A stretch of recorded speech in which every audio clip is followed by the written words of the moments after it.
চিংড়ি মাছ দিয়ে এরকম শাপলা কেকে রান্না করে খেয়েছেন। উত্তরবঙ্গের মানুষ তো এভাবে খায়নি বলতে গেলে, হয়তো হাতে গোনা কয়েকজন, কিন্তু দক্ষিণবঙ্গের মানুষ, বিশেষ করে গোপালগঞ্জের মানুষের এটা খুবই পছন্দ। হ্যালো গাইস, আসসালামু আলাইকুম। আপনারা সবাই কেমন আছেন? আলহামদুলিল্লাহ আমি অনেক ভালো আছি। যারা আমার ফেসবুক থেকে দেখছেন তারা অবশ্যই ভিডিওটি লাইক কমেন্ট শেয়ার করে দিবেন, আর যারা ইউটিউব থেকে দেখছেন তারা অবশ্যই চ্যানেলটি সাবস্ক্রাইব করে দিবেন। প্রথমে এখানে আমি এই যে শাপলা নিয়েছিলাম, এগুলোকে আমি এভাবে ছোট ছোট করে কেটে নিয়েছি। কেটে নিয়ে এই যে উপরের যেই খোসাটা থাকে সেগুলোকে এইভাবে ছাড়িয়ে নিতে হবে। খুবই সহজ ছাড়ানো। এভাবে আমি সবগুলোর খোসা ছাড়িয়ে নিব, মানে যতটুকু আমার প্রয়োজন ততটুকু খোসা ছাড়িয়ে নিব। মানে এটা খুবই সহজ, কচুরলতি যেভাবে রান্না করে ঠিক সেভাবেই রান্না করলে বেশি ভালো লাগে। আর আমি তো আজকে রান্না করেছিলাম চিংড়ি মাছ দিয়ে, আর চিংড়ি মাছ দিয়ে যে কোনো কিছুই রান্না করলে মজা লাগে, সেটা তো আপনারা জানেন। আর গোপালগঞ্জের মানুষেরা এটা হয় ইলিশ মাছ দিয়ে, না হলে চিংড়ি মাছ দিয়ে রান্না করে খায়। তো যেহেতু আমরা এখানে নতুন, এখানে তো আমরা কোনো এগুলো খাইনি, আমাদের ওদিকে মানে খায় না, হয়তো অনেকে খায়, তবে আমি কখনো খেয়েছিলাম না।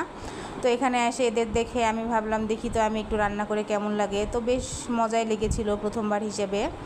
আসলে রান্না করে তেল মশলা দিয়ে রান্না করে খাবার আসলে কোনোটাই অনুপযোগী না, সব কিছুই খাওয়া যায়। তো ওগুলো আমি বেছে কুটে রেখে ধুয়ে পরিষ্কার করে রেখে দিয়েছি। এখন আমি চুলায় একটা প্যানে তেল দিয়ে তাতে পেঁয়াজ কুচি আর মরিচ ফালি দিয়ে সাথে একটু গোটা জিরা দিয়ে ভেজে নিয়েছি। হালকা করে ভেজে নিয়ে তাতে দিয়ে দিচ্ছি আদা রসুন বাটা, হলুদের গুঁড়া, মরিচের গুঁড়া, লবণ স্বাদ মতো দিয়ে আমি পানি দিয়ে একটু কষিয়ে নিব। এভাবে মশলা কষালে যে কোনো তরকারি স্বাদ লাগে, সেটা আপনারা সবাই জানেন। একটু এভাবে মশলা কষালে সত্যিই তরকারি অনেক মজা হয়। এভাবে কষিয়ে নিয়ে আমি এখানে দিয়ে দিচ্ছি চিংড়ি মাছ। চিংড়ি মাছ অল্প একটু যদি তরকারিতে দেওয়া হয় তাও খেতে মজা লাগে। চিংড়ি মাছ তো আমার অনেক পছন্দ, তবে আমি আমার বড়টা খেতে পারি না, ছোটোটাই বেশি মজা লাগে আমার কাছে। তো এভাবে আমি সুন্দর করে একটু কষিয়ে নিব, তবে একদম বেশি কষাতে যাবেন না। শুকনো শুকনো করে কষালে তখন এই যে চিংড়ি মাছটা আছে উপরের চামড়াটা একদম রাবারি হয়, তখন আর খেতে ভালো লাগে না।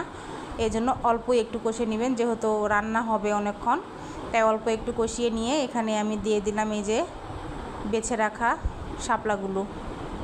এভাবে আমি কচুরলতির মটর করে কেটে নিয়েছি। এভাবে আপনারাও কেটে নেবেন। নেওয়ার পরে এভাবে আমি সব মশলার সঙ্গে মিশিয়ে নিচ্ছি। আগে মিশিয়ে নেওয়ার পরে আমি এখানে পানি দিয়ে দিব, একবারে পানি দিয়ে দিব, যেহেতু এগুলো থেকে এমনি থেকে পানি বের হয়ে যাবে, তাই বেশি পানি লাগবে না, অল্প একটু পানি দিয়ে দিবেন। মানে সিদ্ধ হতে যেটুকু পানি লাগে ওইটুকুই আর কি। এটা তো সুন্দরভাবে একদম মানে চরচরে নিচ দিয়ে তেল বের হয় সেভাবে রান্না করা, এজন্য খুবই ভালো লাগে। এই যে এখানে আমি পানি দিয়ে দিলাম, দিয়ে এগুলোকে আমি এখন রান্না করে নেব। আপনারা যারা এই রেসিপিটা জানেন না বা পারেন না, আমার এই রেসিপি দেখে একবার রান্না করে দেখবেন, আশা করি আপনাদের কাছে অনেক ভালো লাগবে। আমার তো অনেক মজা লেগেছিল, নতুন হিসেবে মানে প্রথম হিসেবে অনেক মজা। দেখুন বন্ধুরা, এই যে আমার তরকারিটি প্রায় হয়েই গেছে। যখন নিচ দিয়ে তেল বের হয়ে আসবে, একদম সব কিছু মানে পানি শুকিয়ে